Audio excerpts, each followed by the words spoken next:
வெண்டைக்காய் செடி ஊன போகிறேங்க. அதுக்கு பார் பிடிக்கிறேங்க.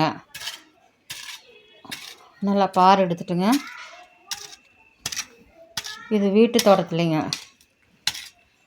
சின்னதாக ஒரு கிரவுண்டில் கொஞ்சம் இடம் இருக்குங்க. அதில் வெண்டைக்காய் செடி ஊன்றேங்க.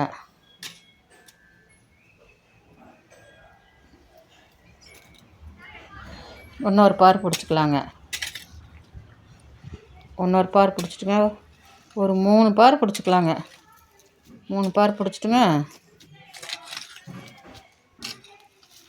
இது கொஞ்சம் சாணி கிடந்ததுங்களா, அதை கொஞ்சம் அப்படியே கொஞ்சம் கிளறி விட்டுக்கலாங்க. கிளறி விட்டு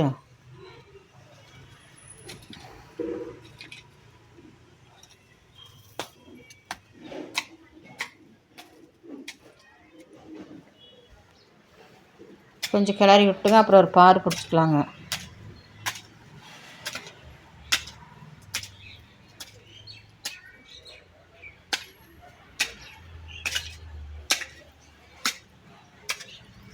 நல்லா பார் எடுத்துட்டுங்க. இது யானை தண்டை வெண்டைங்க. இந்த விதைங்க யானை தண்டை விதைங்க.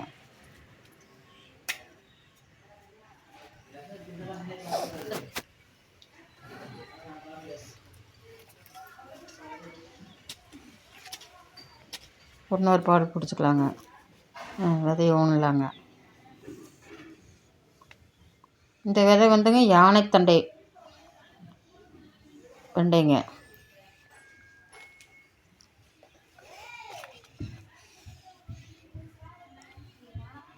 இது எத்தனை நாள் வரும்னு தெரியலைங்க வெண்டை.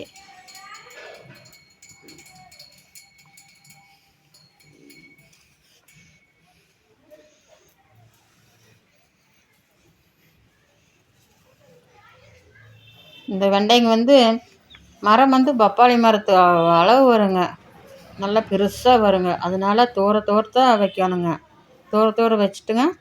நல்லா பெரிய பப்பாளி மரம் மாட்டி நல்லா படர்ந்து வருங்க. ஒரு செடியில் ஒரு 10 கிளையாட்டு விடுங்க.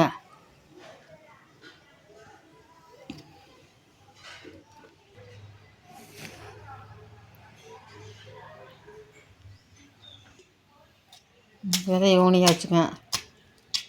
கொஞ்சம் சொட்டைக்கிற இடத்துலலாம் ஊனலாங்க. ஊனிட்டுங்க. இது ஒரு 4-5 மாதத்துக்கு முன்னாடி கருணைச்செடி போட்டுருந்தேங்க. அது வருமா வராதான்ட்டுருந்தேங்க. ஆனால் இவ்வளோ பெரிய கிழங்கு வந்துருச்சுங்க. இது நான் ஒரு நாள் ஒன்றும் செஞ்சது இல்லைங்க. ஒரு கிழங்கு கிடச்சிது போட்டேங்க. அதில் இவ்வளோ பெரிய கருணைச்செடி வந்துருச்சுங்க.